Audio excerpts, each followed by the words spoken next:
We are back on Taking Care of Business on Koerner Radio News Talk, 1180, 1230, KGEO, 1410, KERI. Now in Albuquerque, New Mexico on 1000 KKIM. And now on the Internet on knookmedia.com, serving Richmond, Oakland, and the San Francisco Bay Area. Our guest by phone, one of our favorite guests, Dr. Walid Phares, author of a great book, The Lost Spring.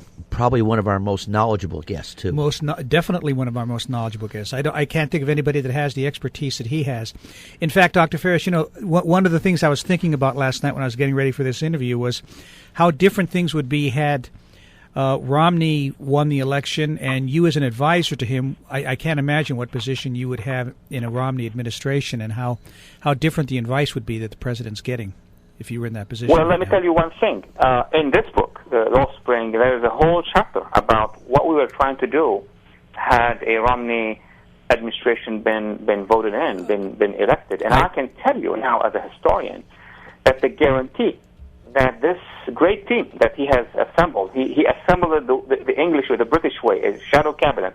Every department that we had in government, including, of course, foreign policy, national security, had a team working on creating those files. So when that administration will come in, we'll come prepared. But the guarantee for all of this is the mind of that presidential candidate. Now, I know in domestic politics we have camps and what have you. I have sat down with him many times over the years, and he takes a pen and a pencil and then, connect the dots as we move forward. He's an analyst as well.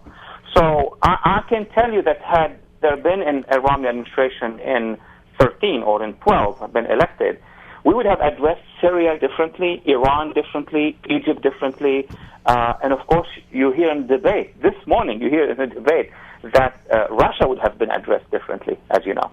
Oh, definitely. Yeah, and that chapter was Romney's Alternative View. I was actually looking at that, and it reminded me a little bit of the difference in management style, say, between a Jimmy Carter, who's a lot like Obama, and President Reagan. Reagan knew what he didn't know, and he was smart enough to surround himself with advisors that gave him the expertise, where Carter tried to micromanage everything, and Obama does that because he thinks he knows it all. And he's falling far short in a lot of categories, and foreign relations is one of them. Foreign and domestic. Yeah, definitely. I wanted to talk to you a little bit, Dr. Phares, about Russia and the Ukraine.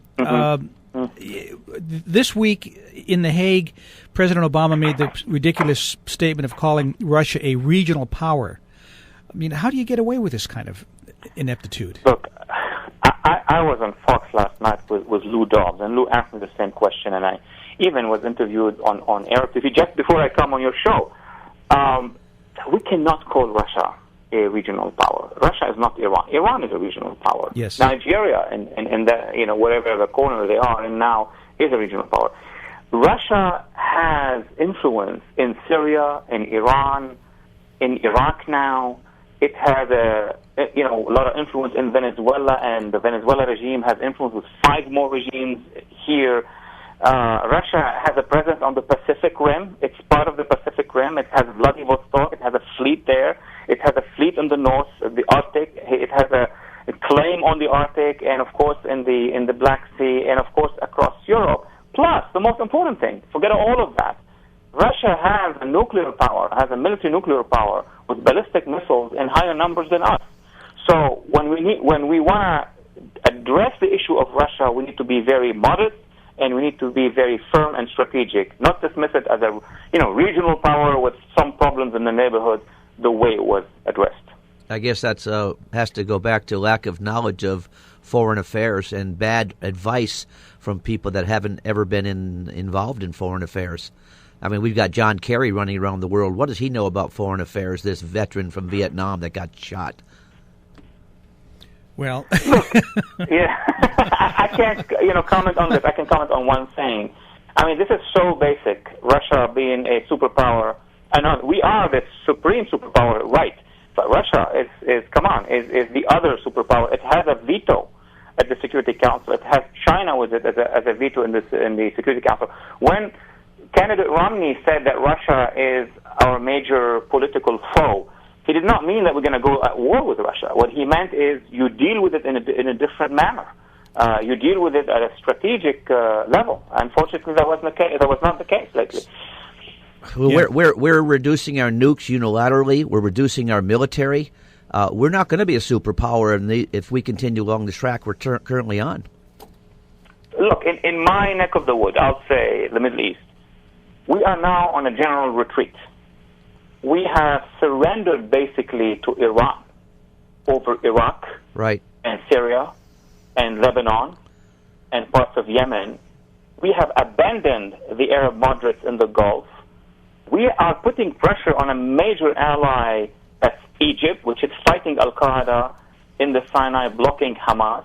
And I don't want to even go to talk about the American-Israeli relationship, which are at very low at this point in time. And on top of it, democracy forces in the region, women, minorities, including Christian minorities, are very frustrated with our policy because we have changed everything to retreat from the region.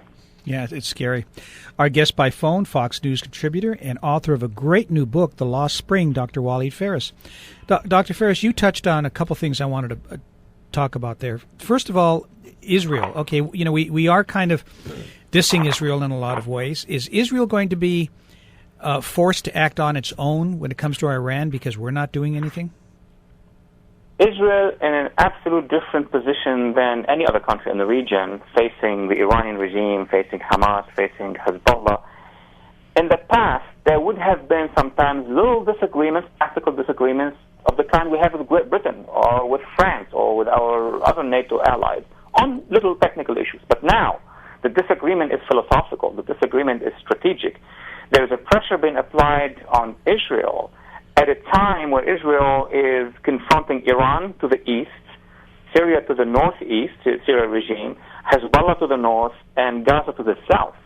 So regardless of how is the state of the Israeli-Palestinian negotiations, I mean, how can you conduct those negotiations when you have that kind of a threat?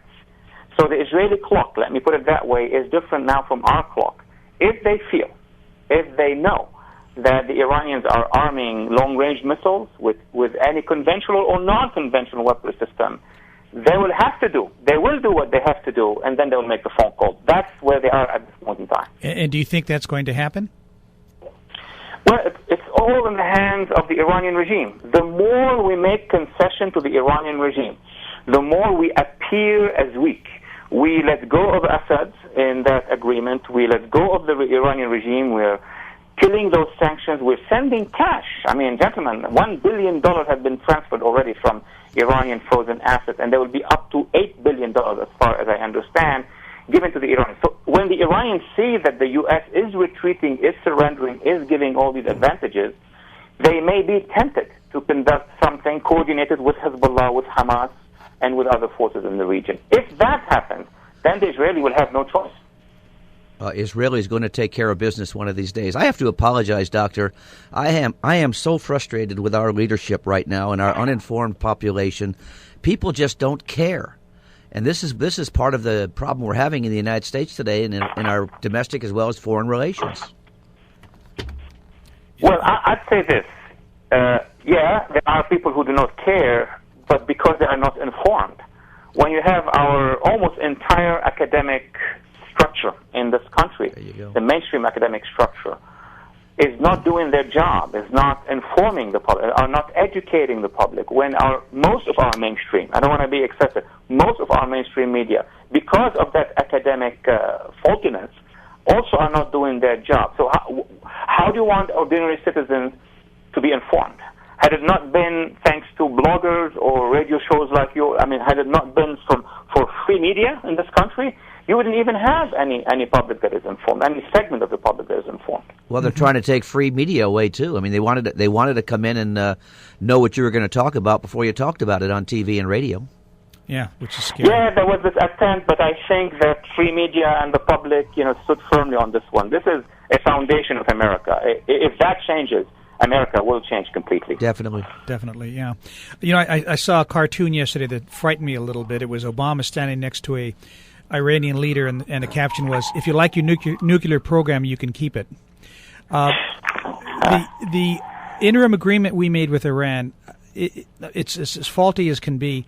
Is that going to be that's giving Iran enough leeway to build a nuclear bomb, doesn't it? I mean, it doesn't really stop them at all. Look, gentlemen, I immediately, 48 hours or 24 hours after the signing, the declaration of that agreement, which, by the way, the administration did not consult its allies. And when I say allies, people think immediately Israel. It's way beyond Israel. They did not consult any of the Arab countries who are facing Iran as well, or the Europeans.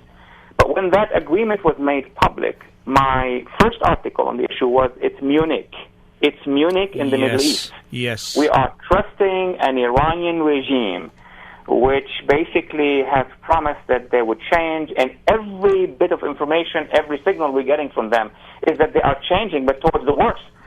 They are building the largest fleet of missiles, long-range, ballistic missiles. Why would you have missiles if you want to arm them with bullets? You can't use missiles if it's not for WMD, for strategic weaponry, including the tactical nukes. So what we are doing right now, by making those concessions, thinking that we're making progress, because that's how the administration thinks, we are sending the worst signals to Iran, encouraging Iran and their allies in the region to go forward. Actually, let me say it quickly.